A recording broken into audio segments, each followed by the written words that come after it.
Minha própria filha me enviou acidentalmente uma mensagem de voz por engano, que era para o marido dela. Não aguento mais ter minha mãe nessa casa. Ela é um peso na minha vida. Ouvir a voz da minha filha Beatriz com tanta frieza congelou meu sangue. Na manhã seguinte, vesti meu melhor blazer e saí com uma mala discreta. O plano que elaborei nas próximas 24 horas fez ela se arrepender dos seus planos perversos.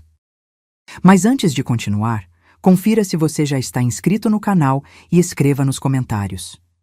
De onde você está assistindo este vídeo? Adoramos saber até onde nossas histórias estão chegando. Meu nome é Helena, tenho 65 anos e nunca imaginei que a maior traição da minha vida viria de quem eu mais amava.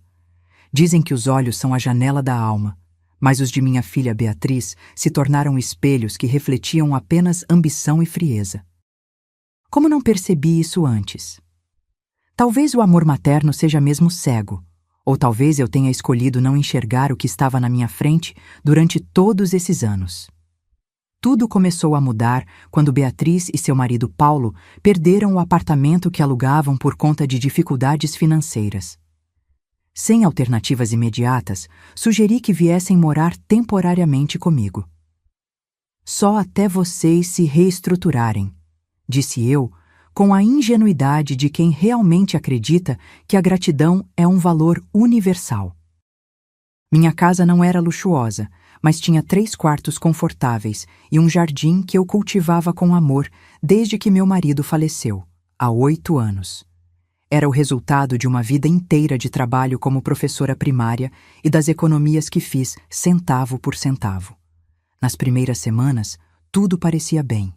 Beatriz preparava o café da manhã nos fins de semana e Paulo consertava pequenas coisas pela casa. À noite, jantávamos juntos e conversávamos sobre o dia. Eu me sentia menos só e acreditava estar ajudando minha única filha em um momento difícil. Como eu estava enganada. Gradualmente começaram os comentários sutis.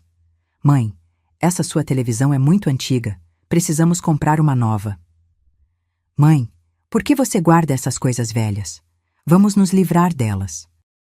No início parecia que eles só queriam modernizar a casa, mas logo percebi que estavam apagando minha presença do meu próprio lar, substituindo minhas coisas pelas deles, meus hábitos pelos deles.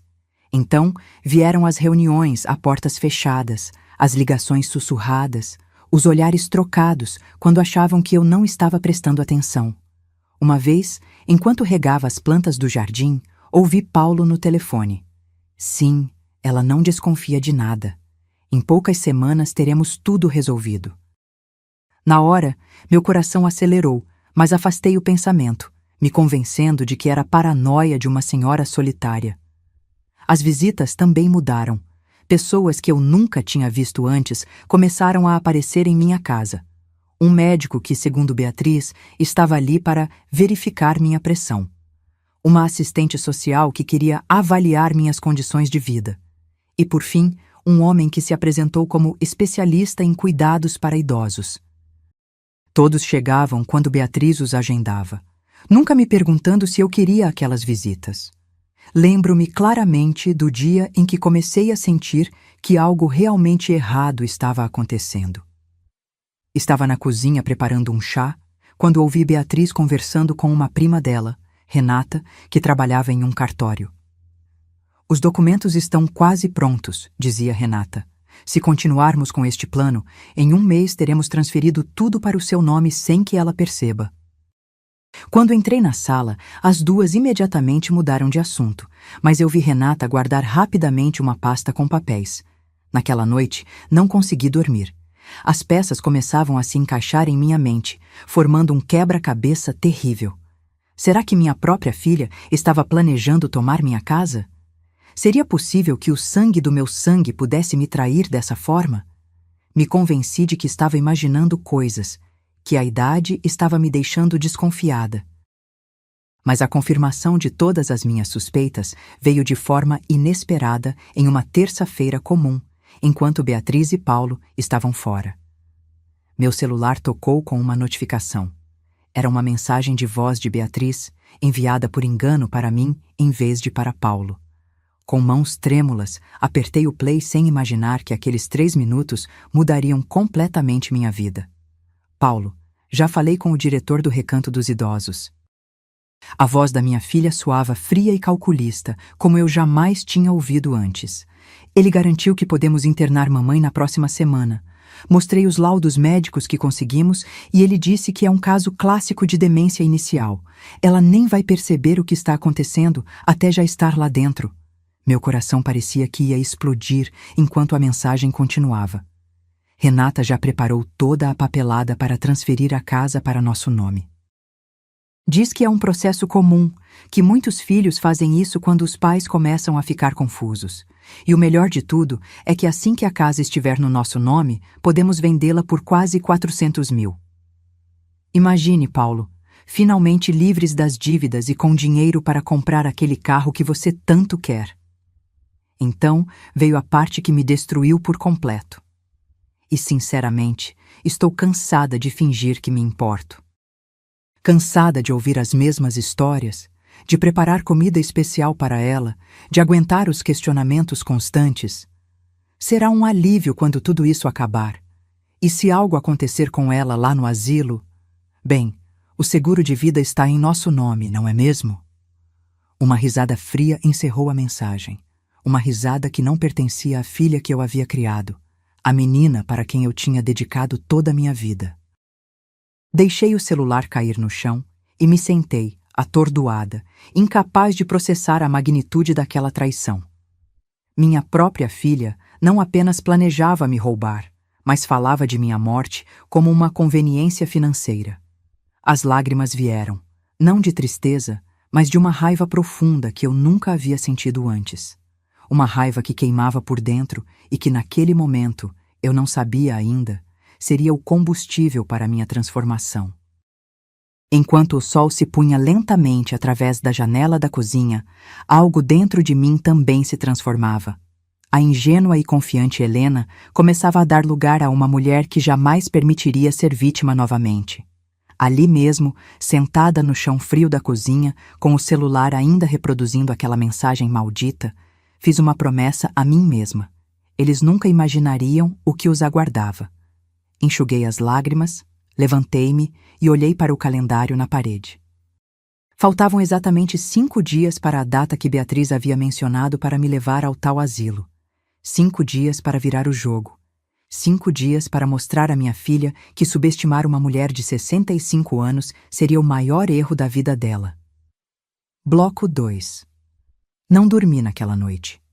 Enquanto Beatriz e Paulo dormiam tranquilamente no quarto ao lado, eu passei horas repassando cada detalhe da traição em minha mente. Como aquela criança que eu tinha embalado em meus braços, para quem eu tinha dado tudo, até mesmo as joias de minha mãe para pagar sua faculdade, poderia planejar me destruir com tanta frieza? Pela manhã, quando ouvi os passos deles na cozinha, respirei fundo e coloquei a melhor máscara de inocência que pude. Entrei sorrindo, como fazia todas as manhãs. Bom dia, queridos. Dormiram bem? Perguntei, servindo-me de um pouco de café. Sim, mãe. E a senhora? Beatriz respondeu com aquele sorriso falso que agora eu reconhecia perfeitamente. Maravilhosamente bem. Na verdade, tenho uma ideia. Por que não vamos todos juntos àquela clínica que vocês mencionaram semana passada? Aquela para fazer um check-up completo? Acho que já está na hora mesmo de eu cuidar melhor da minha saúde. Vi o olhar rápido que trocaram, uma mistura de surpresa e alívio. Eles acreditaram que eu estava caindo direto na armadilha deles. Claro, mãe, que bom que a senhora concordou. Podemos ir na terça que vem. Terça seria perfeito, respondi, sabendo muito bem que aquela seria a data em que planejavam me internar à força. Depois do café, disse que ia ao banco resolver algumas pendências e que voltaria para o almoço. Vi o interesse nos olhos de Paulo, sempre atento quando o assunto era dinheiro. Quer que eu acompanhe a senhora, dona Helena? Não precisa, meu querido. São coisas simples que resolvo rapidamente. Saí de casa usando meu melhor conjunto, um terno azul marinho que reservava para ocasiões especiais. Não fui ao banco, fui direto ao escritório do Dr. Ricardo, um advogado que conhecia há anos, desde que ele era estudante e eu sua professora na escola primária. O escritório dele era simples, mas acolhedor. Quando entrei, seus olhos se iluminaram com o reconhecimento. Professora Helena, que surpresa maravilhosa! Sentei-me à sua frente e, sem rodeios, contei tudo o que estava acontecendo. Mostrei a ele a gravação no meu celular, explicando cada detalhe do plano que minha filha e seu marido tinham arquitetado. Enquanto falava, observei seu rosto passar da surpresa à indignação. Isso é... Professora, isso é terrível e completamente ilegal. Eles estão cometendo vários crimes: falsificação de documentos, tentativa de internação forçada, apropriação indébita. Eu sei, Ricardo, e é por isso que estou aqui. Não quero apenas me defender, quero garantir que eles aprendam que ações têm consequências.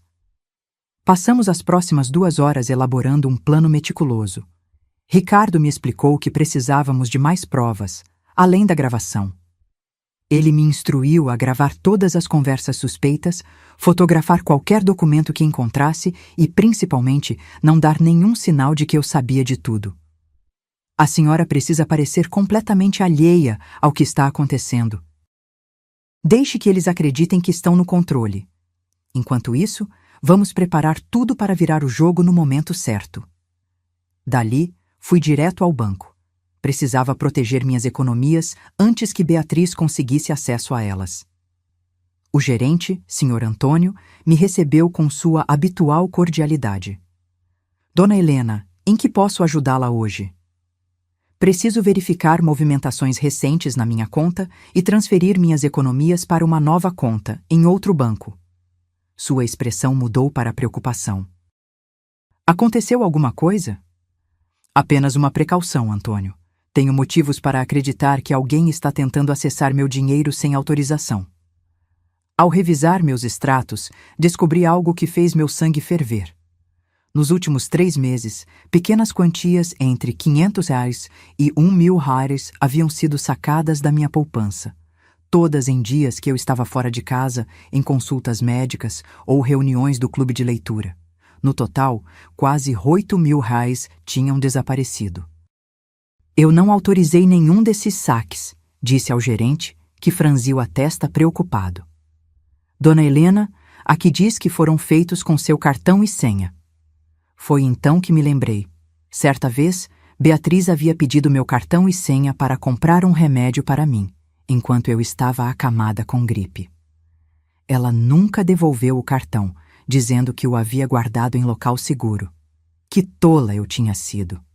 O senhor Antônio me ajudou a bloquear o cartão antigo, abrir uma nova conta em outro banco e transferir todo o restante das minhas economias, cerca de R$ 40.000, para lá. Também mudamos todas as senhas e configuramos alertas para qualquer tentativa de acesso às minhas contas. A senhora está certa em tomar essas precauções, disse ele enquanto finalizávamos o processo.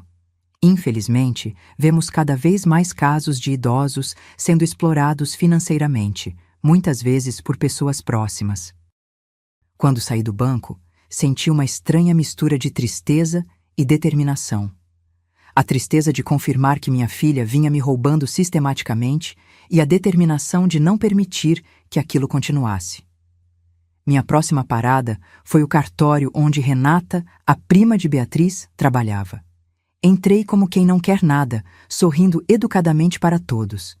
Quando cheguei ao balcão, perguntei diretamente por ela. Renata está atendendo outro cliente no momento, informou a recepcionista. A senhora gostaria de aguardar? Sim, por favor. Sou Helena, tia de Beatriz.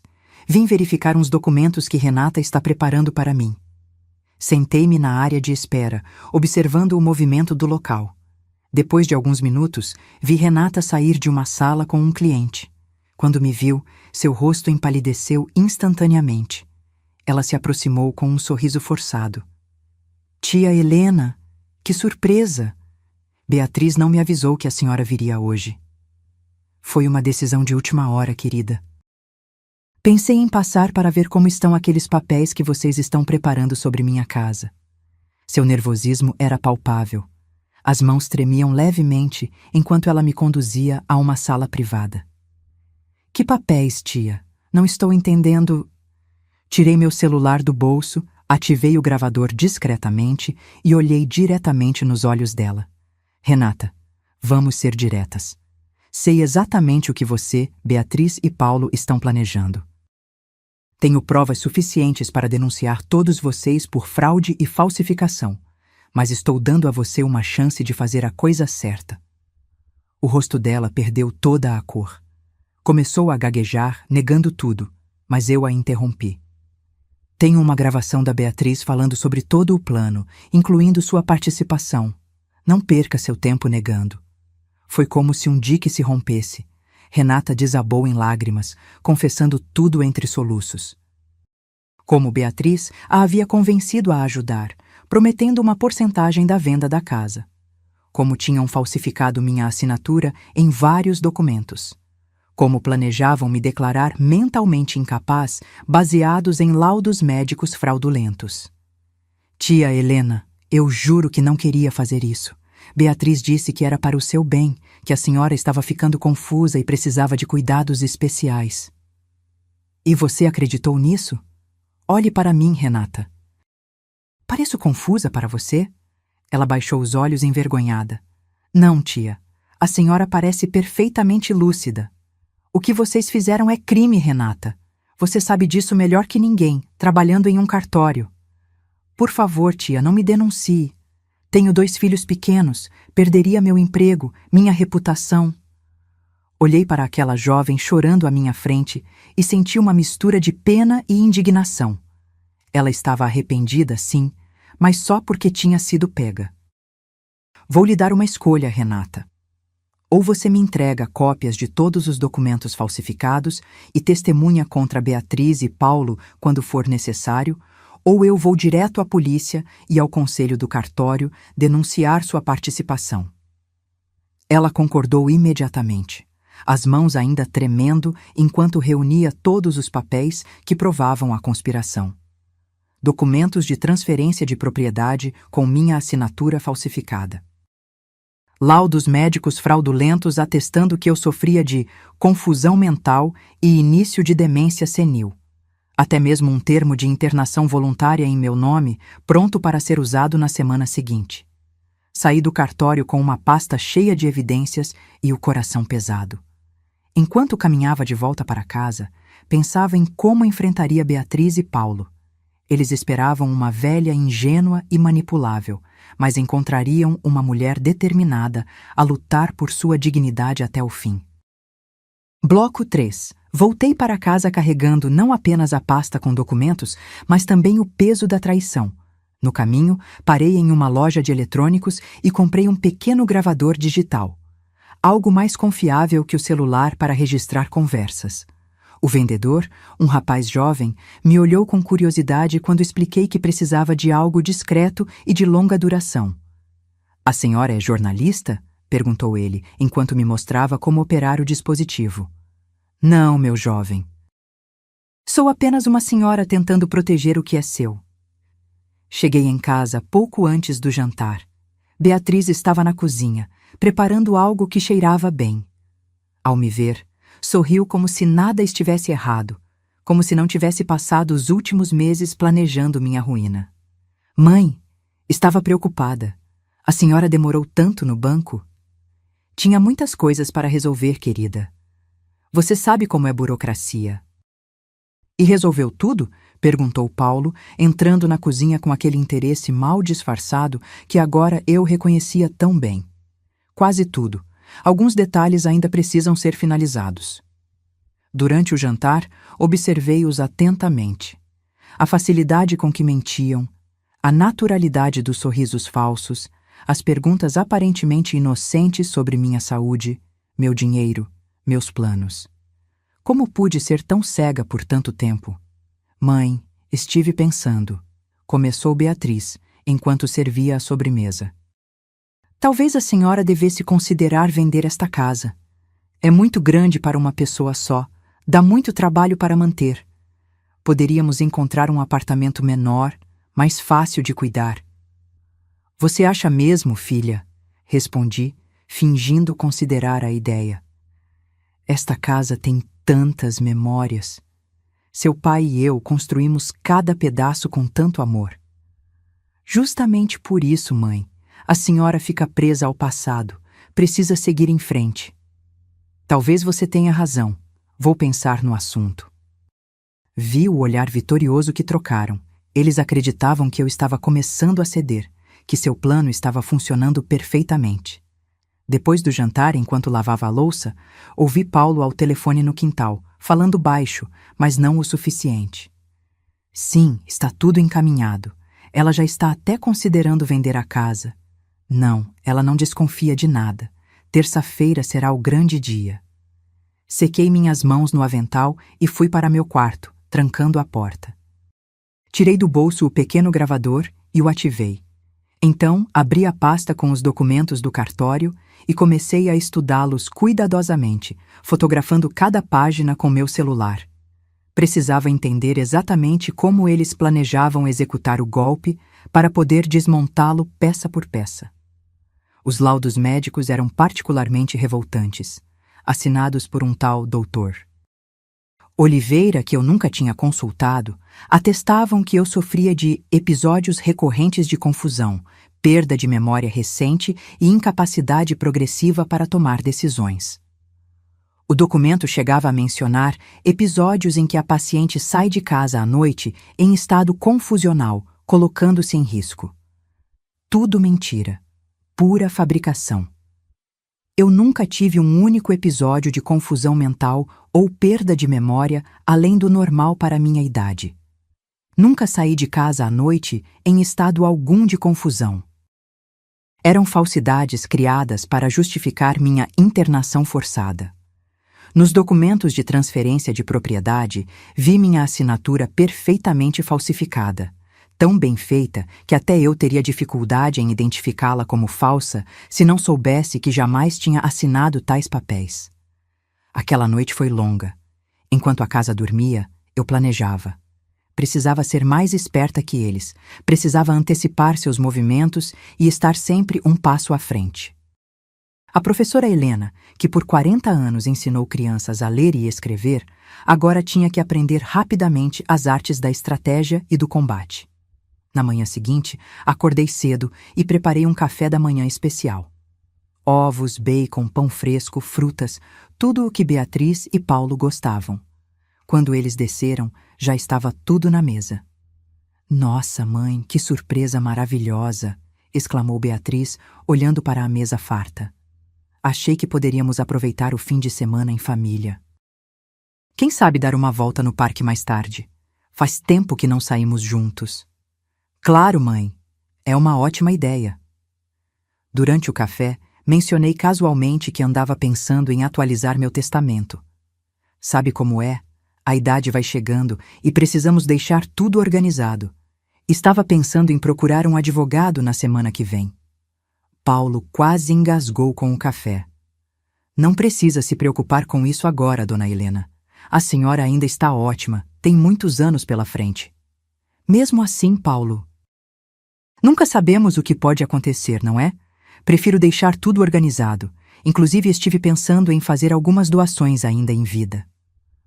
"Doações?" A voz de Beatriz subiu uma oitava. "Que tipo de doações?" "Ah, nada demais. Talvez ajudar aquela instituição de caridade que sempre apoiei. Eles fazem um trabalho maravilhoso com idosos abandonados." O resto do dia foi tenso, apesar das aparências. Fomos ao parque como combinado, tiramos fotos, sorrimos, uma família feliz aos olhos de qualquer observador casual, mas eu podia sentir a ansiedade deles crescendo. Minha menção ao testamento e às doações tinha jogado uma variável inesperada em seus planos bem calculados. Quando voltamos para casa, Beatriz recebeu uma ligação e foi atendê-la na varanda.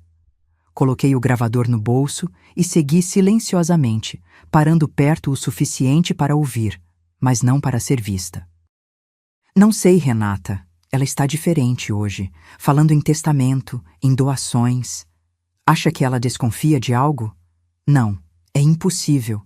Tomamos todas as precauções. Sim, os documentos para terça estão todos prontos? Ótimo, não podemos arriscar perder esta oportunidade.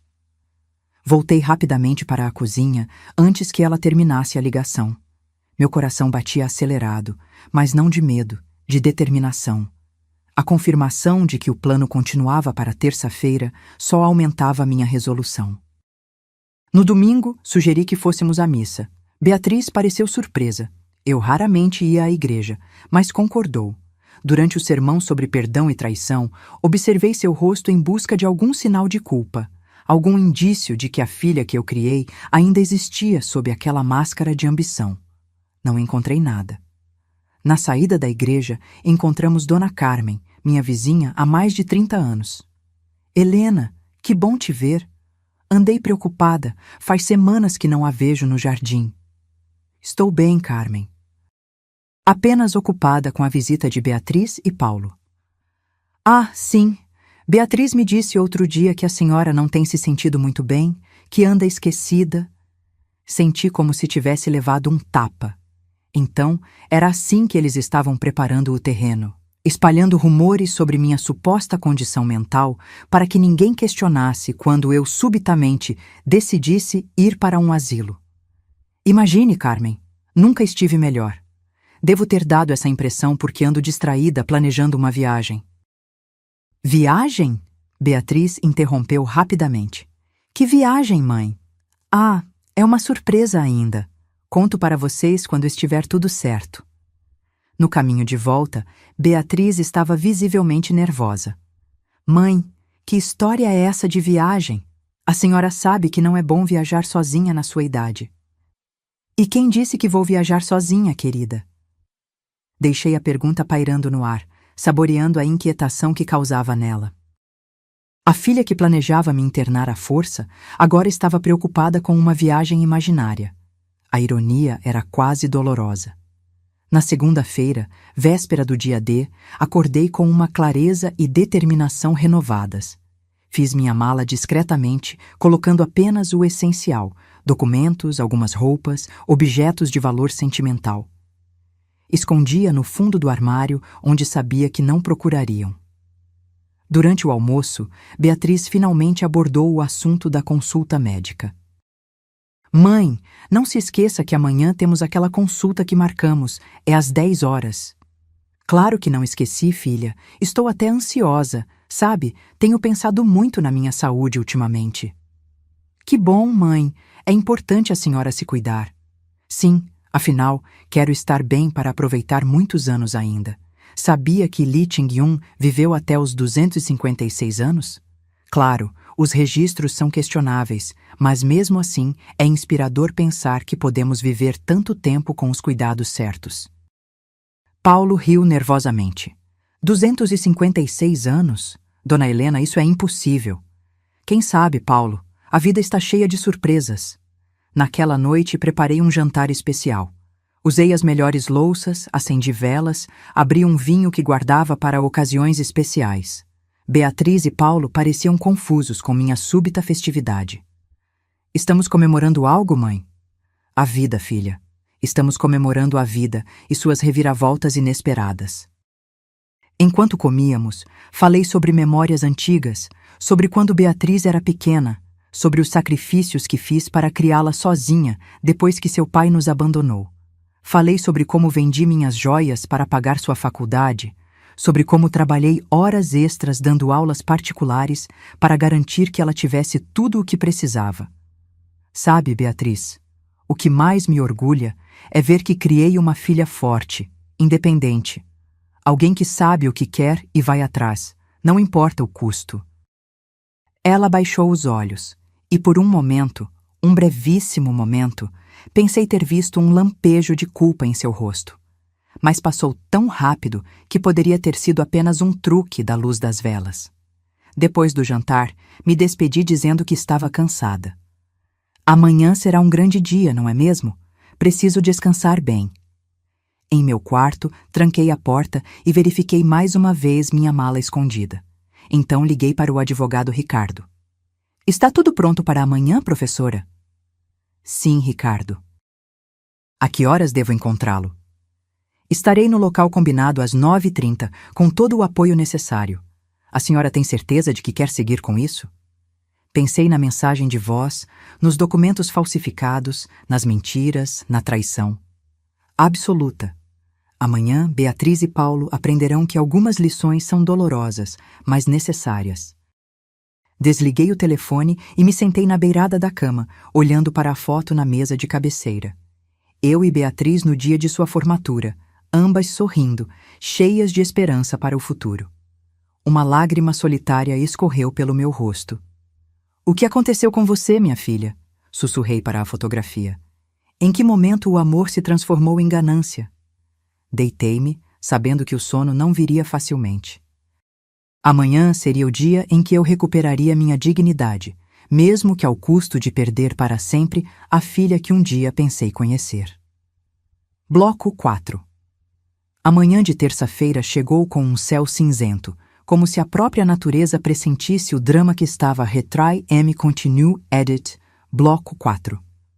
A manhã de terça-feira chegou com um céu cinzento, como se a própria natureza pressentisse o drama que estava prestes a se desenrolar. Acordei antes do despertador, às 5h30, após uma noite agitada de sonhos perturbadores. Em um deles, eu estava em um quarto branco, sem janelas, gritando por ajuda enquanto Beatriz e Paulo contavam dinheiro do lado de fora, rindo. Acordei suada, com o coração acelerado, mas estranhamente determinada. Tomei um banho demorado, escolhi cuidadosamente minhas roupas, um conjunto de calça e blazer cor de vinho que usava em ocasiões especiais, e me maquiei com atenção. Se aquele seria o dia da verdade, eu enfrentaria tudo com dignidade. Peguei a mala que havia preparado na noite anterior e a escondi próxima à porta dos fundos, onde poderia pegá-la discretamente antes de sair. Na cozinha, comecei a preparar o café da manhã como se fosse um dia comum. O cheiro de café fresco logo atraiu Beatriz e Paulo, que pareciam ansiosos, trocando olhares significativos que agora eu sabia interpretar perfeitamente. "Bom dia, mãe." "A senhora acordou cedo hoje", comentou Beatriz, tentando soar casual. "Sim, querida. Queria estar bem preparada para a consulta. Sabe como são os médicos, sempre cheios de perguntas." "A senhora não precisa se preocupar com nada", disse Paulo, servindo-se de café. "É apenas uma consulta de rotina." "É mesmo? Pensei que fosse aquele check-up completo que vocês mencionaram." Eles trocaram outro olhar rápido. Sim, é um check-up, mas nada complicado." Enquanto comíamos, notei Beatriz verificando constantemente o relógio. Seu nervosismo era quase palpável. Ela mal tocou na comida, bebericando apenas um pouco de café. "Está tudo bem, filha? Você parece tensa." "Estou ótima, mãe. Só preocupada com o trânsito. Não queremos nos atrasar para a consulta." "Claro que não. Seria terrível perder o horário, não é?" Às 9h15, Beatriz anunciou que era hora de irmos. Peguei minha bolsa calmamente, verificando se o gravador estava ligado e se todos os documentos que precisava estavam lá. Quando saímos, consegui discretamente pegar minha mala escondida e colocá-la no porta-malas do carro, enquanto Beatriz estava distraída falando com Paulo. Durante o trajeto, observei o caminho que fazíamos. Não estávamos indo para nenhum hospital ou clínica médica que eu conhecesse. Estávamos nos dirigindo para os arredores da cidade, para uma área mais afastada. "Para onde estamos indo, Beatriz?" Pensei que a consulta seria no Hospital Central. "Ah, mudamos para uma clínica especializada, mãe. Tem médicos melhores, equipamentos mais modernos." "Que interessante. E como se chama essa clínica?" "Recanto Esperança", respondeu ela, sem me olhar nos olhos.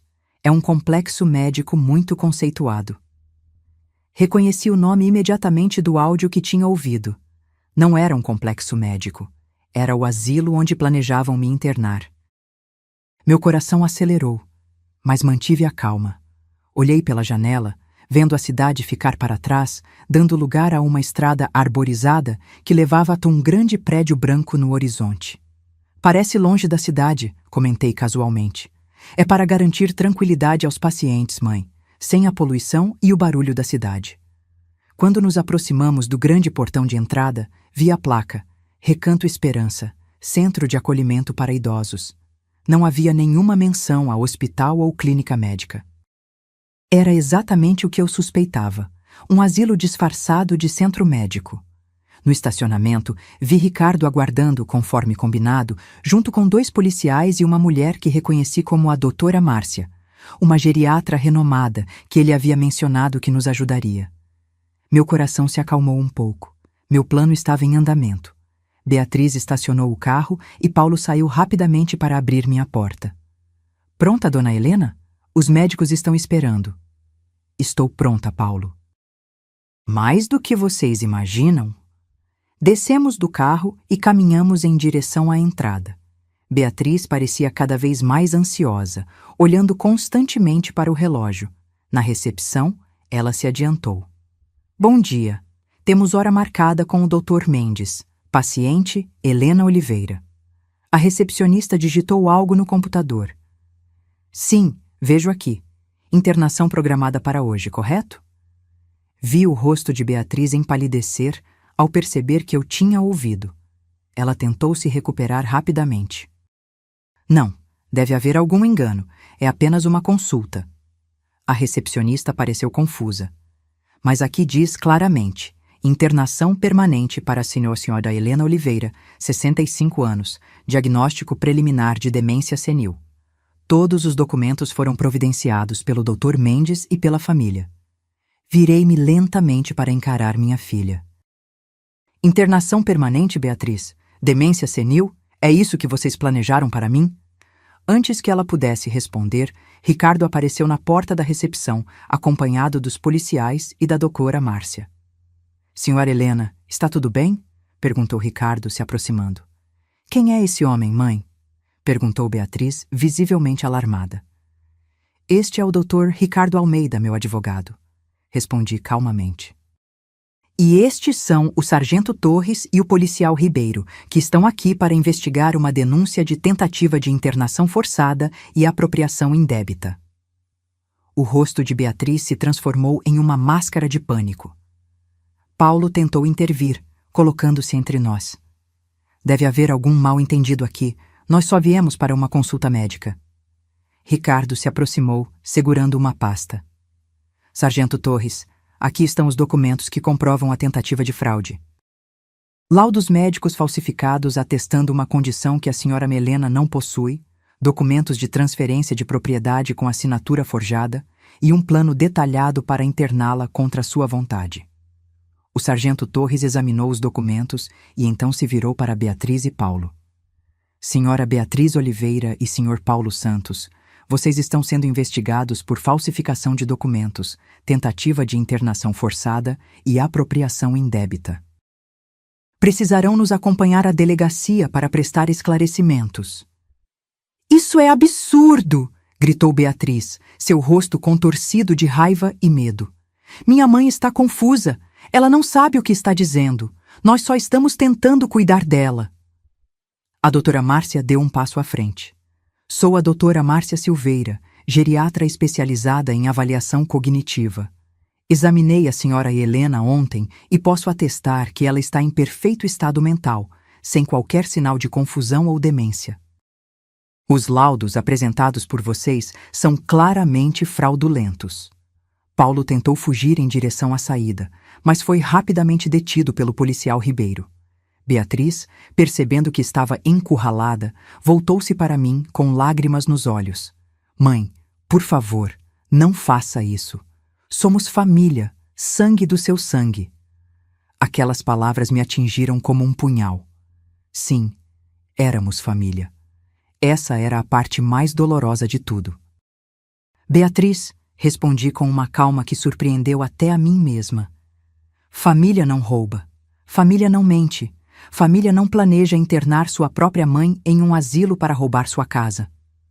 A senhora não entende. Estávamos com problemas financeiros, dívidas enormes.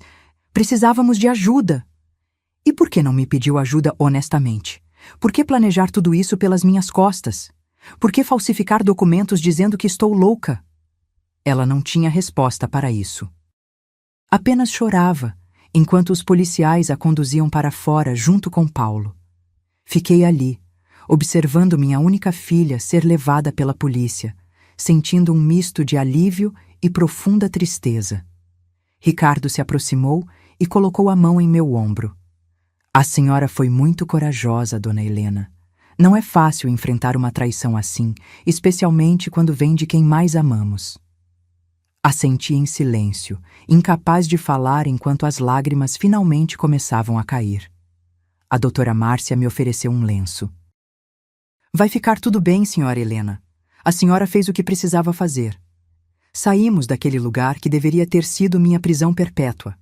No estacionamento, Ricardo me perguntou para onde eu gostaria de ir. Não posso voltar para casa agora, respondi. Há muitas memórias lá, muita dor. A senhora pode ficar no apartamento que mencionei, aquele no condomínio para idosos ativos. Está vago e disponível imediatamente. Sim, acho que seria bom. Preciso de um novo começo.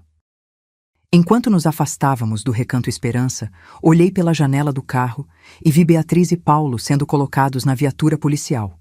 Minha filha ergueu os olhos e nossos olhares se encontraram por um breve momento.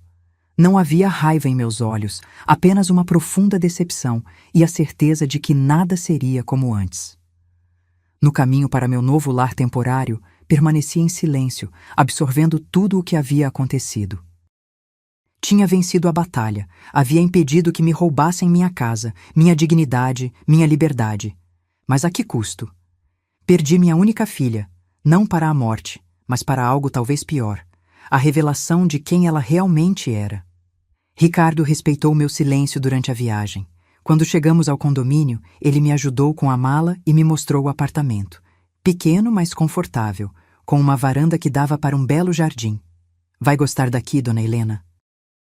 Tem muitas atividades, pessoas da sua idade, segurança 24 horas. Obrigada por tudo, Ricardo. Não sei o que teria feito sem sua ajuda. A senhora me ensinou a ler e escrever quando eu tinha 7 anos. Nunca poderei retribuir completamente o que fez por mim. Depois que ele saiu, sentei-me na varanda e observei o pôr do sol. Era o fim de um capítulo doloroso da minha vida, mas também o início de algo novo. Pela primeira vez em meses, respirei profundamente, sentindo o peso da opressão se dissipar. Estava livre, machucada, traída, mas livre. Naquela noite, deitada em uma cama estranha, em um lugar desconhecido, chorei até adormecer. Chorei pela filha que havia perdido, pela confiança quebrada, pelos anos de sacrifício que pareciam agora tão desperdiçados. Mas chorei também de alívio por ter encontrado a força para enfrentar a verdade e defender o que era meu por direito, minha vida, minha dignidade, meu futuro. Amanhã seria um novo dia. E eu enfrentaria cada momento dele com a mesma determinação que me trouxe até aqui. Bloco 5. Os dias que se seguiram à confrontação no Recanto. Esperança foram um turbilhão de emoções e ações práticas. Na manhã seguinte, Ricardo me buscou para irmos à delegacia, onde prestei depoimento formal contra Beatriz e Paulo. Sentada diante do delegado, contei toda a história, a mensagem de voz acidental, os documentos falsificados, o plano de internação forçada. Senhora Helena, disse o delegado após ouvir meu relato, infelizmente, casos como o seu estão se tornando cada vez mais comuns. Idosos sendo explorados por seus próprios familiares. Nunca pensei que seria uma dessas estatísticas, respondi com um sorriso triste. Mostrei todas as provas que havia coletado. A gravação da mensagem de voz, os documentos do cartório, as gravações das conversas com Renata. O delegado tomou notas detalhadas, seu rosto se tornando mais grave a cada nova evidência. Temos um caso sólido aqui, ele comentou, olhando para Ricardo. Falsificação de documentos, tentativa de internação forçada, apropriação indébita. São acusações sérias. E quanto tempo eles podem ficar presos? Perguntei, sentindo uma mistura estranha de justiça e tristeza. Depende do processo, mas podem enfrentar de 2 a 6 anos, dependendo de como o juiz avaliar a gravidade do caso. Saí da delegacia com sentimentos conflitantes. Parte de mim sentia que justiça estava sendo feita. Outra parte lamentava profundamente que tivéssemos chegado a esse ponto. Como uma mãe processa a própria filha? Como chegamos a esse abismo intransponível? Nos dias que se seguiram, enfrentei outras batalhas. Precisei voltar à minha casa para buscar mais pertences pessoais. Ricardo insistiu em me acompanhar, preocupado com meu estado emocional. Entrar naquela casa, minha casa, foi como revisitar o cenário de um crime. Cada cômodo guardava agora memórias contaminadas. A cozinha onde Beatriz e eu tínhamos cozinhado juntas tantas vezes agora me lembrava das conversas falsas, dos sorrisos mentirosos. A sala onde assistíamos a filmes juntas agora parecia o palco de uma grande farsa. Caminhei lentamente pelo corredor até o quarto de Beatriz, que ela havia ocupado com Paulo nas últimas semanas. Abri a porta e fiquei parada na entrada, olhando para aquele espaço que um dia havia sido decorado com pôsteres de bandas adolescentes e bichos de pelúcia, e agora estava repleto de roupas caras e objetos de luxo. Em cima da penteadeira, vi uma foto minha com Beatriz, tirada em sua formatura. Peguei o porta-retratos com mãos trêmulas. Naquela foto, abraçávamos uma à outra, sorridentes, cheias de esperança para o futuro. Onde havia começado a desconexão? Em que momento minha menina de sorriso doce se transformou em uma mulher capaz de planejar friamente a destruição da própria mãe? Dona Helena? A voz de Ricardo me trouxe de volta ao presente. A senhora está bem? Coloquei a foto de volta na penteadeira. Estou, Ricardo, apenas recordando tempos melhores. Recolhi o que precisava. Mais roupas, alguns livros queridos, álbuns de fotografias, as poucas joias que ainda me restavam, e nos preparamos para sair. Na porta, olhei para trás uma última vez. Aquela casa, construída com tanto amor ao longo de décadas, agora parecia apenas um invólucro vazio, desprovido das memórias felizes que um dia a preencheram. O que a senhora pretende fazer com a casa? Perguntou Ricardo enquanto dirigia de volta ao condomínio. Ainda não sei. Não consigo imaginar voltando a morar lá, mas também não quero vender. Não agora. Entendo. A senhora tem tempo para decidir. Enquanto isso, o apartamento no condomínio é seu pelo tempo que precisar. Uma semana após a prisão de Beatriz e Paulo, recebi uma ligação inesperada. Era Renata, a prima que havia ajudado a falsificar os documentos. Tia Helena? Posso falar com a senhora? Sua voz estava trêmula, quase irreconhecível. Diga, Renata. Eu queria pedir perdão. Sei que o que fiz não tem desculpa, mas quero que a senhora saiba que estou profundamente arrependida. Fechei os olhos, sentindo o peso daquelas palavras. Você perdeu seu emprego no cartório? Sim, fui demitida assim que a denúncia foi formalizada. Estão abrindo um processo administrativo contra mim também. E seus filhos? Ouvi um soluço do outro lado da linha. Estão bem, dentro do possível. Minha mãe está me ajudando a cuidar deles enquanto procuro outro trabalho. Suspirei profundamente. Renata, o que você fez foi grave. Não apenas me traiu, mas traiu a confiança pública depositada em você como funcionária de um cartório. Mas... Eu sei, tia. Não espero perdão. Só queria que a senhora soubesse que... Deixe-me terminar. Interrompi com firmeza. O que você fez foi grave, mas acredito que você foi, em parte, manipulada por Beatriz e Paulo. Vou falar com Ricardo sobre a possibilidade de testemunhar a seu favor, explicando que você cooperou voluntariamente depois que confrontei você. Houve um momento de silêncio, então mais soluços. A senhora faria isso por mim? Depois de tudo? Não faço por você, Renata. Faço porque acredito em segundas chances, especialmente para quem demonstra arrependimento genuíno. E faço pelos seus filhos que não devem pagar pelos erros da mãe. Depois de desligar, sentei-me na varanda do meu novo apartamento, observando o movimento no jardim do condomínio. Idosos caminhavam, conversavam, jogavam xadrez, todos vivendo seus anos dourados com dignidade e independência. Será que eu conseguiria reconstruir minha vida assim, encontrar alegria novamente após tamanha traição? 2 semanas depois, recebi outra ligação inesperada. Era o advogado de Beatriz. Senhora Helena, sou o Dr. Fábio Mendes, advogado designado para representar sua filha. Ela gostaria de propor um acordo. Que tipo de acordo? Perguntei, sentindo meu coração acelerar. Beatriz está disposta a confessar tudo, poupar a senhora do desgaste de um julgamento prolongado em troca de uma pena reduzida. Ela também concorda em devolver qualquer dinheiro que tenha sido retirado de suas contas sem autorização. Pensei por um momento. E o que ela espera de mim?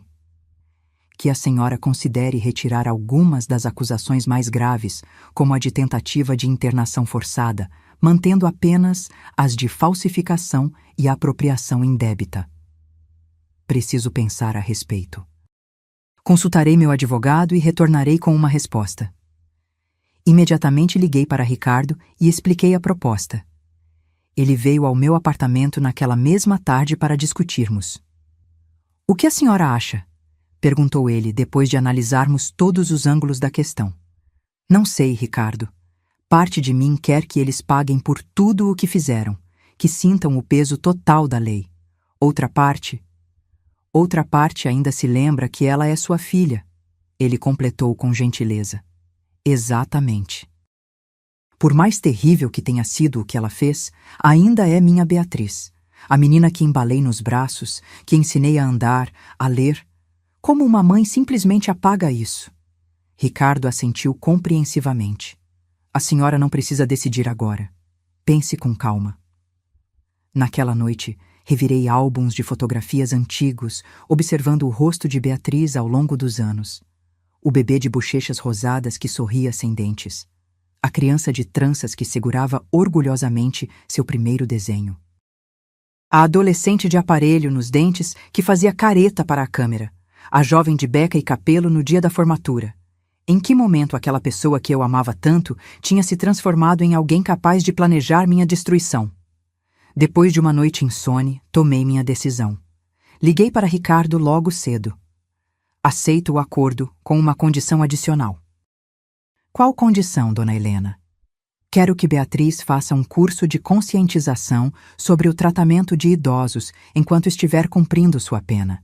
Quero que ela entenda realmente o impacto do que fez, não apenas a mim, mas ao que representa para a sociedade como um todo." Ricardo ficou em silêncio por um momento, então disse: "É uma condição incomum, mas justa. Vou comunicar ao advogado dela." O acordo foi aceito. Beatriz cumpriria uma pena reduzida de 1 ano em regime semiaberto, devolveria o dinheiro que havia retirado de minhas contas, cerca de 8.000, e participaria do curso que eu havia solicitado. Paulo, por ter sido considerado cúmplice e não mentor do plano, recebeu uma pena de 8 meses em regime aberto. Antes que fossem transferidos para cumprir suas penas, pedi para visitar Beatriz na delegacia onde estava detida. Ricardo se ofereceu para me acompanhar, mas decidi que precisava fazer aquilo sozinha. A sala de visitas era pequena e austera. Uma mesa de metal, 2 cadeiras, paredes cinzentas. Quando Beatriz entrou, escoltada por uma policial, quase não a reconheci.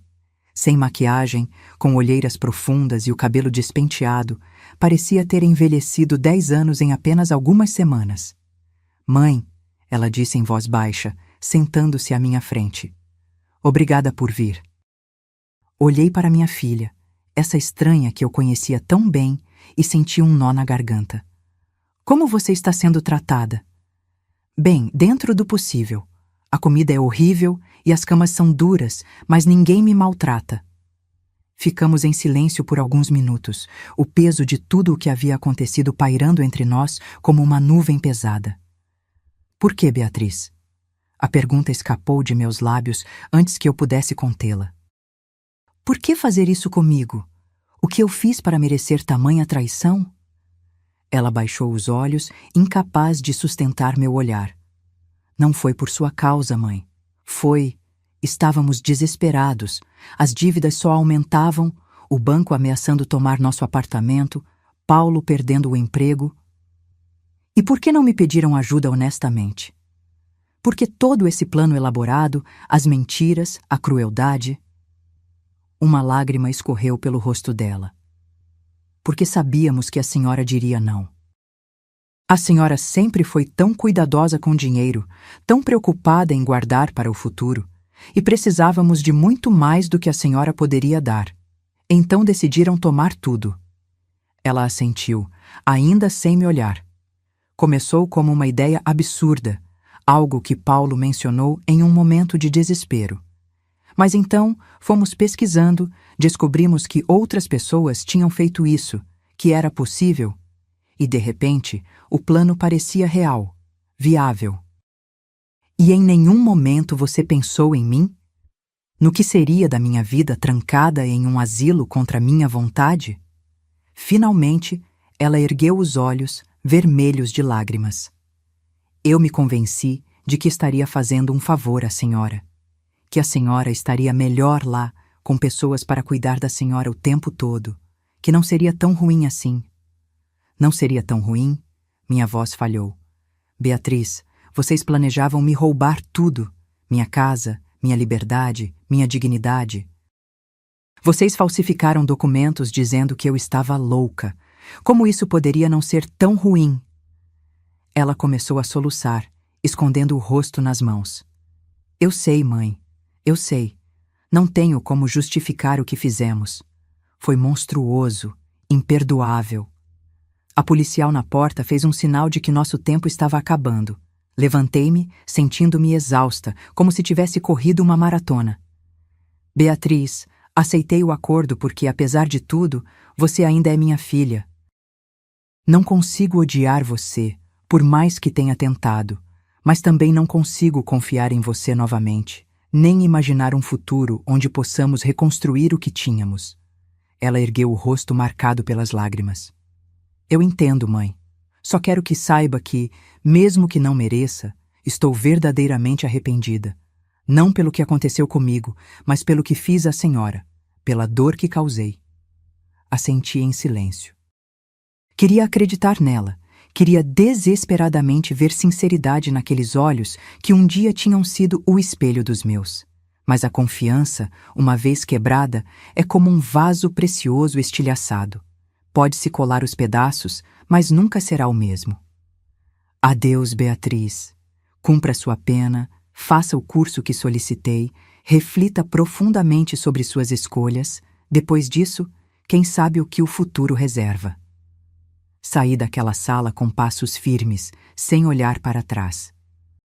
No corredor da delegacia, encostei-me na parede fria por um momento, respirando profundamente para conter as lágrimas que ameaçavam cair.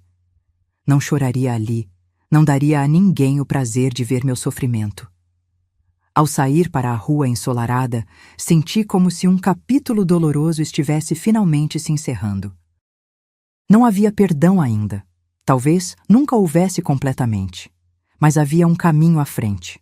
Um caminho que eu teria que trilhar sozinha, redescobrindo quem era Helena agora, aos 65 anos, após a maior traição de sua vida. Bloco 6. Enquanto Beatriz e Paulo cumpriam suas penas, eu me dedicava a reconstruir minha vida. O condomínio para idosos, que inicialmente tinha sido apenas um refúgio temporário, começou a se tornar um verdadeiro lar.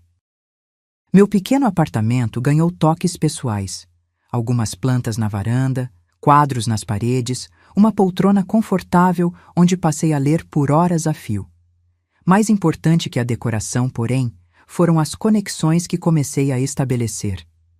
Lentamente, fui conhecendo outros moradores, pessoas com histórias de vida fascinantes e, muitas vezes, marcadas por perdas e superações como a minha.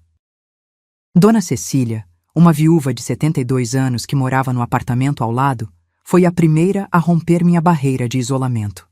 Apareceu à minha porta certa manhã, com um bolo de laranja recém-saído do forno. Percebi que a senhora não tem participado das atividades do condomínio, disse ela com um sorriso caloroso. Pensei que talvez pudéssemos tomar um café juntas. Aquele gesto simples, um bolo, um convite para café, foi o início de uma amizade que se tornaria fundamental em minha recuperação. Cecília tinha perdido o marido para o câncer após 45 anos de casamento e entendia profundamente o luto, não apenas por pessoas que morreram, mas também por relacionamentos que se romperam. Perder alguém que ainda está vivo pode ser ainda mais doloroso, ela me disse certa tarde, enquanto caminhávamos pelo jardim do condomínio. Porque você vê a pessoa, sabe que ela está lá, mas não pode alcançá-la. Exatamente, respondi, surpresa por ela compreender tão bem o que eu sentia. É como se Beatriz tivesse morrido, mas uma estranha com o rosto dela continuasse existindo. Aos poucos, Cecília me incentivou a participar das atividades do condomínio. Comecei com o grupo de leitura, que se reunia semanalmente para discutir livros. A literatura sempre tinha sido minha paixão. Primeiro como professora de português, depois como um refúgio nos momentos difíceis. Ler e discutir histórias com outras pessoas reacendeu algo em mim que tinha estado adormecido por muito tempo. Depois veio o coral, as aulas de pintura, o grupo de caminhada matinal. Cada atividade me apresentava a novas pessoas, novas perspectivas, novas possibilidades. Descobri que não era a única que carregava o peso da traição familiar. Histórias semelhantes à minha emergiam em conversas privadas, muitas vezes sussurradas com a vergonha de quem se sente culpado por ser vítima. Senhor. Augusto, um engenheiro aposentado de 78 anos, me contou como seu filho e nora tinham vendido sua casa enquanto ele estava hospitalizado, alegando que era para pagar as despesas médicas, mas usando o dinheiro para comprar um barco. Dona Marta, uma ex-professora como eu, tinha sido obrigada pelo filho a assinar uma procuração que ele usou para "E Retri M. Continue Edit Bloco 6". Dona Marta, uma ex-professora como eu, tinha sido obrigada pelo filho a assinar uma procuração que ele usou para esvaziar suas contas bancárias, deixando-a praticamente na miséria até que uma sobrinha interveio e a ajudou a encontrar o condomínio.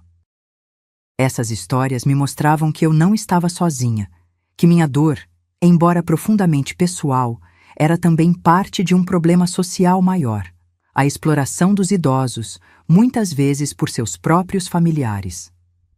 Essa percepção me levou a procurar maneiras de transformar minha experiência dolorosa em algo positivo. Certo dia, durante uma reunião do grupo de leitura, mencionei casualmente minha história. O livro que discutíamos abordava temas de traição familiar, e algo na discussão abriu as comportas que eu tinha mantido fechadas por tanto tempo. Nunca contei isso a vocês, comecei hesitante. Mas estou aqui porque minha própria filha planejou me internar em um asilo contra minha vontade para ficar com minha casa. Um silêncio pesado caiu sobre o grupo. Então, uma a uma, as pessoas começaram a compartilhar suas próprias histórias. Ao final daquela sessão, a coordenadora do grupo, Sra. Elisa, aproximou-se de mim. Helena, sua coragem em compartilhar algo tão doloroso inspirou muitos de nós. Já pensou em transformar isso em algo maior? Talvez um grupo de apoio específico para idosos que enfrentaram abusos familiares? A ideia ressoou em mim como um sino claro em uma manhã silenciosa. Nas semanas seguintes, com a ajuda de Elisa e da administração do condomínio, organizamos o primeiro encontro do que viria a se chamar Renascer, um grupo de apoio para idosos que sofreram abusos, exploração ou abandono por parte de familiares. Nossa primeira reunião atraiu apenas 7 pessoas, incluindo eu e Elisa. Sentamos em círculo na sala comunitária do condomínio, cada um carregando histórias de dor que raramente ousávamos pronunciar em voz alta. O começo foi hesitante, com longos silêncios e olhares baixos. Talvez eu deva começar, sugeri finalmente. para mostrar que não estamos aqui para julgar, apenas para ouvir e apoiar. Contei minha história completa, a mensagem de voz acidental, as descobertas horríveis, a confrontação, o processo legal. Quando terminei, havia lágrimas nos olhos de todos os presentes, inclusive nos meus. Obrigado por sua honestidade, Helena, disse Sr. Joaquim, um homem de 80 anos que eu conhecia apenas de vista. Se você encontrou coragem para enfrentar isso, talvez eu também possa. E assim, um por um, compartilharam suas histórias. Histórias de abandono, de manipulação, de abuso financeiro, de isolamento forçado. Histórias que, apesar de suas particularidades, compartilhavam um elemento comum: a traição daqueles em quem mais confiávamos. Ao final daquela primeira reunião, algo havia mudado. Saímos não apenas carregando nossas próprias dores, mas também as dos outros, não como um peso adicional, mas como uma responsabilidade compartilhada. Não estávamos mais sozinhos. O grupo Renascer cresceu rapidamente. Da segunda reunião participaram 15 pessoas. Da terceira, quase 30. Logo precisamos de um espaço maior e horários adicionais. A notícia se espalhou para outros condomínios de idosos e logo começamos a receber visitantes de toda a cidade. Ricardo, que continuava sendo não apenas meu advogado, mas também um amigo cada vez mais próximo, sugeriu que eu buscasse parcerias com organizações de defesa dos direitos dos idosos. Ele me apresentou a doutora Camila Vasconcelos, diretora de uma ONG especializada em combater o abuso contra idosos. O que você iniciou com o grupo Renascer é exatamente o tipo de trabalho de base que precisamos, disse Camila em nosso primeiro encontro. Os idosos precisam saber que não estão sozinhos, que há recursos disponíveis, que eles têm direitos. Com o apoio da ONG, expandimos o escopo do grupo. Além das reuniões de apoio emocional, passamos a oferecer orientação jurídica gratuita, palestras sobre direitos dos idosos, workshops sobre segurança financeira e identificação de sinais de abuso. Ricardo se tornou um palestrante regular, compartilhando seu conhecimento legal de forma acessível. Em poucos meses, o Renascer se transformou em uma referência local para idosos vulneráveis. A imprensa local nos procurou para uma reportagem sobre abuso contra idosos e, relutantemente, concordei em dar uma entrevista, desde que meu rosto não fosse mostrado e meu nome completo não fosse divulgado. Quero proteger minha privacidade, expliquei à repórter. Mas também quero que outras Helenas por aí saibam que não precisam aceitar o abuso silenciosamente. A reportagem foi ao ar em um domingo à noite e na segunda-feira de manhã meu telefone não parou de tocar. Idosos, familiares preocupados, assistentes sociais, todos querendo saber mais sobre o grupo, querendo ajuda, querendo ajudar. Em meio a esse turbilhão de atividades, quase esqueci que Beatriz estava prestes a completar 1 ano de pena. O lembrete veio através de uma carta entregue por Ricardo. Sua filha escreveu para você, disse ele, entregando-me um envelope simples. Ela já concluiu o curso sobre conscientização no tratamento de idosos que você solicitou como parte do acordo. Olhei para o envelope por longos minutos antes de abri-lo. Parte de mim temia o que encontraria ali. Outra parte ansiava desesperadamente por algum sinal de que a filha que eu conhecia e amava ainda existia em algum lugar.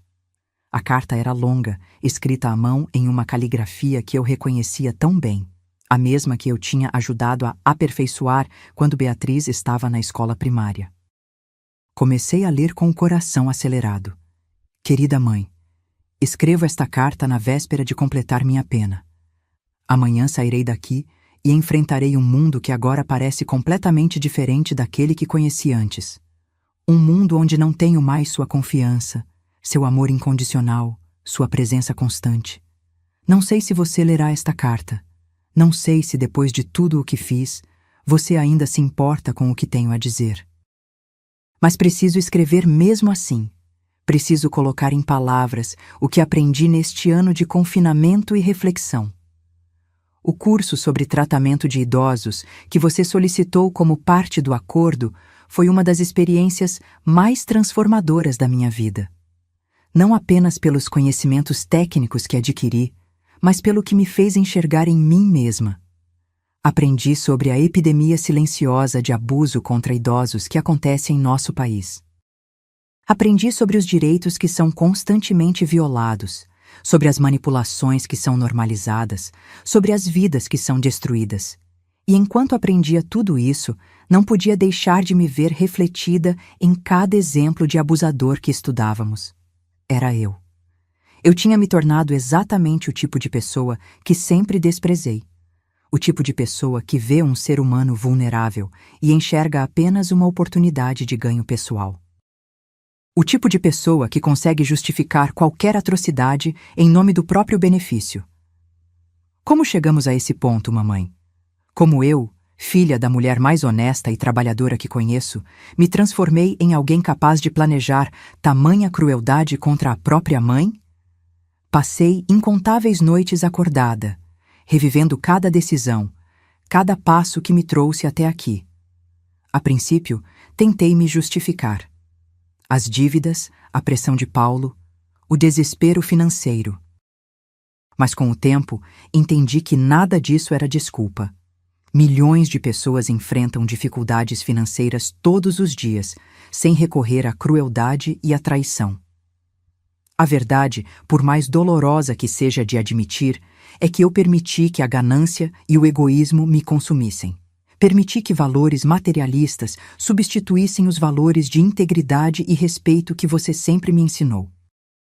Permiti que Paulo, com sua visão distorcida de sucesso a qualquer custo, influenciasse minhas decisões mais fundamentais. Isso não é uma tentativa de culpá-lo, pelo contrário. Assumo total responsabilidade por minhas escolhas. Mas parte do meu processo de recuperação é identificar os padrões tóxicos que me trouxeram até aqui, para que eu possa rompê-los de uma vez por todas. Paulo e eu nos separamos. Foi uma decisão mútua, tomada através de cartas trocadas durante nosso tempo de reclusão. Ambos percebemos que nosso relacionamento estava fundamentado em valores equivocados, em uma visão materialista e egoísta da vida que nos levou a cometer atos impensáveis. Mãe, não espero seu perdão. Não tenho esse direito. O que fiz é imperdoável em qualquer medida humana normal. Mas quero que saiba que a lição foi aprendida da maneira mais dura e permanente possível. Quando sair daqui amanhã, começarei uma nova vida. Consegui um trabalho simples em uma livraria do outro lado da cidade. O salário é modesto, mas honesto. Aluguei um quarto pequeno perto do trabalho. Estou recomeçando do zero, como deve ser. Parte da minha sentença inclui serviço comunitário em um centro de convivência para idosos. No início, encarei isso como apenas mais uma punição a cumprir. Hoje, vejo como uma oportunidade de reparação, não apenas para minha consciência, mas para o mundo que ajudei a tornar um pouco pior com minhas ações. Não sei se algum dia voltaremos a ter qualquer tipo de relacionamento. Talvez a quebra tenha sido irreparável, e se for esse o caso, respeitarei sua decisão. Mas queria que soubesse que, independentemente do que aconteça entre nós, você conseguiu o que queria. Eu mudei. A lição foi aprendida. A pessoa que planejou aquela crueldade não existe mais. Com amor e eterno arrependimento, Beatriz. Quando terminei de ler, percebi que lágrimas silenciosas escorriam pelo meu rosto. Dobrei a carta cuidadosamente e a guardei na gaveta da mesa de cabeceira. Não sabia como me sentir, o que pensar, o que fazer com aquelas palavras aparentemente sinceras. Naquela noite, durante a reunião semanal do grupo Renascer, discutimos o tema do perdão. Era uma questão que sempre gerava debates acalorados. Alguns defendiam o perdão como caminho para a própria libertação. Outros acreditavam que algumas traições eram simplesmente imperdoáveis. O perdão não significa reconciliação, disse Dona Cecília durante a discussão. Podemos perdoar alguém e ainda assim escolher mantê-lo longe de nossas vidas. O perdão é para nós, não para eles. Suas palavras ficaram comigo enquanto eu caminhava de volta para meu apartamento sob um céu estrelado. Perdoar Beatriz não significava voltar ao que éramos antes. Isso seria impossível. A confiança, uma vez quebrada tão brutalmente, não poderia ser simplesmente restaurada com um pedido de desculpas, por mais sincero que fosse. Mas talvez houvesse espaço para um novo tipo de relacionamento. Algo construído não sobre a confiança cega de uma mãe por sua filha, mas sobre o respeito cauteloso entre dois adultos que reconhecem o abismo que existe entre eles, mas escolhem construir uma ponte, por mais frágil que seja. Sentei-me na varanda do meu apartamento, observando as luzes da cidade ao longe. Em algum lugar lá fora, Beatriz estaria iniciando sua nova vida amanhã. E eu, aos 65 anos, também estava no meio da minha própria reinvenção. Duas mulheres transformadas pela mesma tempestade, seguindo rumos incertos em um mundo que não oferecia garantias. Não tomei nenhuma decisão naquela noite sobre o que faria a respeito de Beatriz e sua carta. Algumas escolhas precisam de tempo, de distância, de reflexão profunda. Mas pela primeira vez em mais de um ano, permiti-me considerar a possibilidade de que nem tudo estava perdido, que talvez algum dia pudéssemos encontrar uma forma de coexistir em um mundo onde ambas estávamos irrevogavelmente mudadas. E por enquanto, isso era suficiente. Bloco 7. 2 anos se passaram desde que li a carta de Beatriz. 2 anos de crescimento para o grupo Renascer, que agora contava com filiais em 3 cidades vizinhas e tinha se tornado uma organização sem fins lucrativos oficialmente registrada. 2 anos de descobertas pessoais, de novas amizades, de propósito renovado. Nunca respondi àquela primeira carta, mas Beatriz continuou escrevendo. A cada 2 meses, aproximadamente, Ricardo me entregava um novo envelope. Inicialmente, eu os acumulava em uma gaveta sem abrir. Depois comecei a lê-los, mas ainda sem responder. Nas cartas, Beatriz compartilhava detalhes de sua nova vida. O trabalho na livraria que tinha se transformado em uma posição de gerência, o pequeno apartamento que havia conseguido alugar com seu próprio dinheiro, o serviço voluntário com idosos que tinha se tornado uma paixão verdadeira. Em nenhuma das cartas ela pedia meu perdão ou sugeria um reencontro. Apenas compartilhava sua jornada, como se escrevesse em um diário que, por coincidência, era enviado para mim. Havia uma dignidade nesse tipo de comunicação unilateral que eu não podia deixar de respeitar. Quanto a mim, minha vida havia encontrado um novo ritmo, um novo significado. O grupo Renascer ocupava grande parte do meu tempo e energia. Tínhamos conseguido parcerias com escritórios de advocacia que ofereciam serviços pro bono para idosos vítimas de abuso, com universidades que enviavam estudantes de psicologia, direito e serviço social para estágios conosco, e com órgãos públicos que nos ajudavam a identificar casos que precisavam de intervenção. Minha casa, aquela que quase me custou tudo, estava agora alugada. O dinheiro do aluguel eu doava integralmente para a organização, retendo apenas o suficiente para cobrir impostos e manutenção. Continuava vivendo no condomínio para idosos, que tinha se tornado verdadeiramente meu lar. Em uma manhã de primavera, Ricardo me ligou com uma notícia inesperada. Dona Helena, vim pessoalmente porque preciso falar com a senhora sobre algo importante. Quando ele chegou, seu semblante era sério, mas não preocupado. O que houve, Ricardo? Recebi uma visita ontem no escritório. Era Beatriz. Meu coração acelerou involuntariamente. O que ela queria? Ela soube do trabalho que a senhora tem feito com o Renascer. Aparentemente, a organização está ganhando bastante visibilidade. Sim, a reportagem nacional semana passada deve ter ajudado. Mas o que isso tem a ver com Beatriz? Ricardo respirou fundo antes de continuar. Ela está trabalhando com um grupo semelhante em outra cidade. Um centro de apoio para idosos vítimas de violência familiar. Disse que foi inspirada pelo que aprendeu no curso que fez e pelo exemplo da senhora. Aquela informação me pegou de surpresa. Em nenhuma das cartas, Beatriz tinha mencionado isso. Ela não queria que eu soubesse?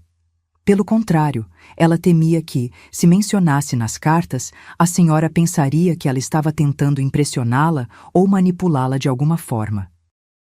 Ela quis que eu verificasse por conta própria antes de contar à senhora. E você verificou? Ricardo assentiu. Sim, é legítimo. Ela trabalha lá há quase um ano, inicialmente como voluntária, agora como coordenadora de um dos programas. Pelos relatos que obtive, ela é extremamente dedicada e competente. Fiquei em silêncio, processando aquela informação. Parte de mim queria acreditar que Beatriz havia realmente mudado, que as lições dolorosas tinham transformado sua perspectiva de vida. Outra parte, mais cautelosa, lembrava-me dos sorrisos falsos, das mentiras elaboradas, da frieza com que ela havia planejado minha destruição. Há mais uma coisa, continuou Ricardo, interrompendo meus pensamentos. Haverá um congresso nacional sobre direitos dos idosos no próximo mês. O Renascer foi convidado a participar, como a senhora sabe. O grupo de Beatriz também estará lá. O que significa que provavelmente nos encontraremos, concluí. Exatamente. Ela queria que eu a avisasse com antecedência para que não fosse uma surpresa desagradável. Ela disse que entenderá perfeitamente se a senhora preferir que ela não compareça ao evento. Olhei pela janela, observando o jardim do condomínio, onde alguns residentes jogavam peteca tranquilamente. A ideia de reencontrar Beatriz após tanto tempo me causava uma ansiedade que eu não esperava sentir. Não era medo, não era raiva. Era algo mais complexo, uma mistura de curiosidade, apreensão e, surpreendentemente, uma pontada de esperança. Diga a ela que não precisa se ausentar por minha causa. O congresso é importante para ambas as organizações. Ricardo sorriu levemente. Transmitirei seu recado. Nas semanas que antecederam o congresso, me peguei pensando cada vez mais em Beatriz. Reli todas as suas cartas, desta vez prestando atenção não apenas ao conteúdo, mas ao tom, buscando sinais da pessoa em que ela havia se tornado. Havia uma humildade genuína em suas palavras, uma aceitação de responsabilidade que parecia sincera. Não havia pedidos, não havia expectativas, apenas o compartilhamento honesto de uma jornada de reconstrução. O congresso seria realizado em um grande centro de convenções na capital. Como coordenadora do Renascer, eu participaria de uma mesa redonda sobre iniciativas comunitárias no combate ao abuso contra idosos. Preparei minha apresentação com cuidado, focando nas histórias de superação que tínhamos testemunhado, nos recursos que havíamos desenvolvido, nas parcerias que tínhamos estabelecido. Na véspera da viagem, recebi uma mensagem de texto de um número desconhecido. Mãe, é Beatriz. Ricardo me deu seu número, espero que não se importe. Queria apenas dizer que estou ansiosa para ver o trabalho incrível que você tem feito com o Renascer. Independentemente do que aconteceu entre nós, o que você construiu é admirável e importante. Se preferir, posso me manter distante durante o evento. É sua decisão. Fiquei olhando para a mensagem por muito tempo, incerta sobre como responder. Finalmente digitei. Obrigada pelo aviso, Beatriz. Não precisa se afastar. Veremos como as coisas fluem naturalmente. Sua resposta veio quase instantaneamente. Obrigada. Até breve, então. O congresso era maior do que eu havia imaginado.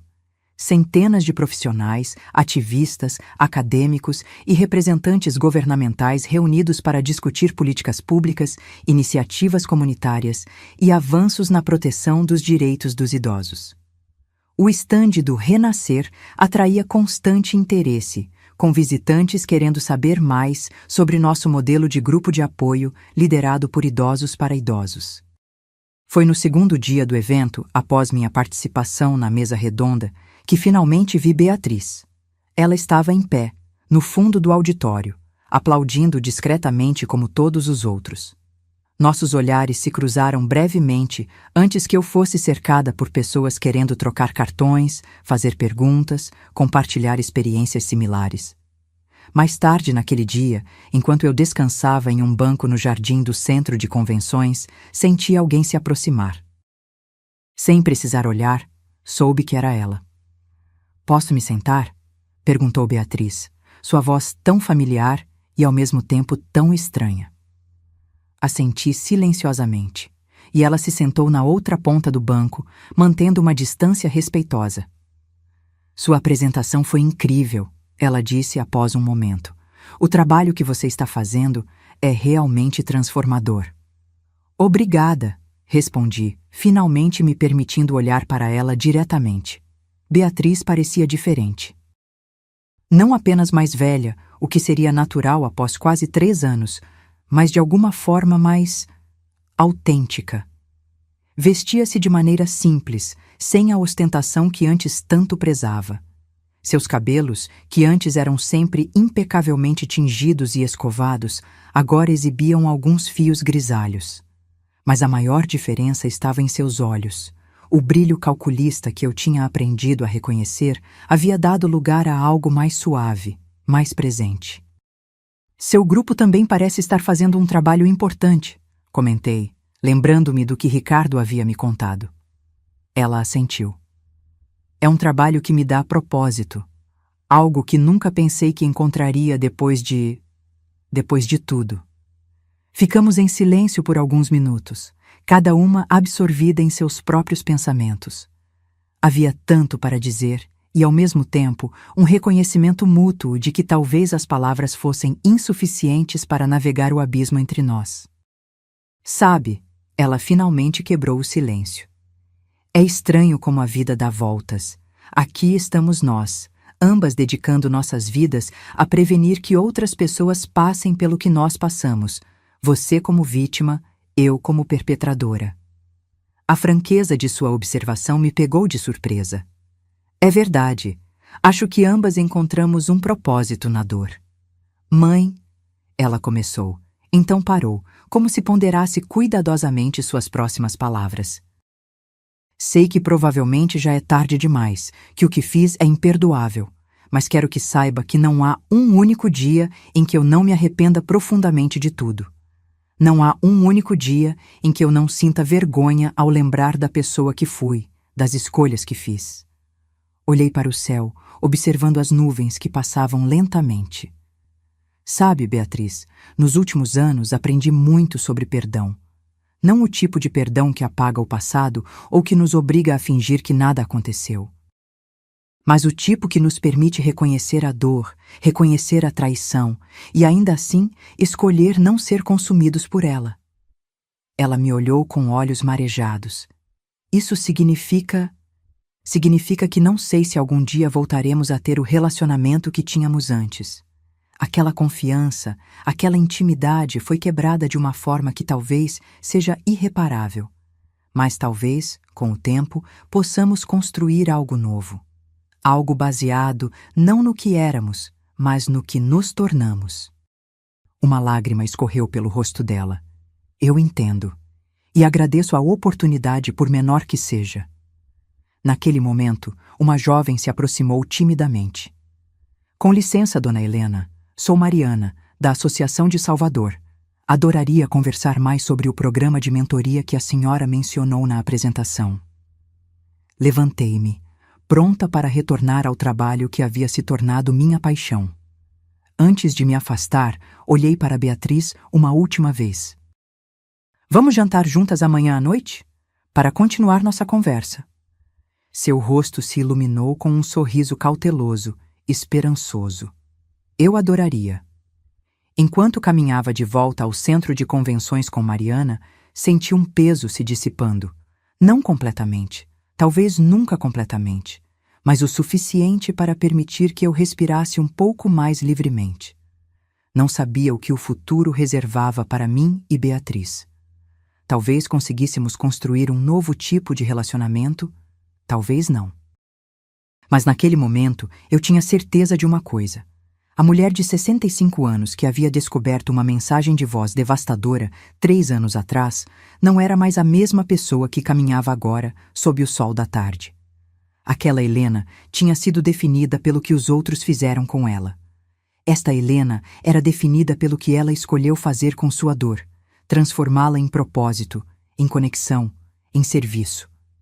E nessa transformação encontrei não apenas sobrevivência, mas verdadeira liberdade. Enquanto entrava novamente no movimentado salão do Congresso, cercada por pessoas dedicadas a fazer a diferença, refleti sobre a jornada improvável que me trouxe até ali. Nunca teria escolhido o caminho de dor que fui forçada a percorrer. Mas agora, olhando para trás, via que esse caminho me levou exatamente onde eu precisava estar. Não como vítima, não como sobrevivente apenas, mas como uma mulher plenamente dona de si mesma, de sua história, de seu futuro.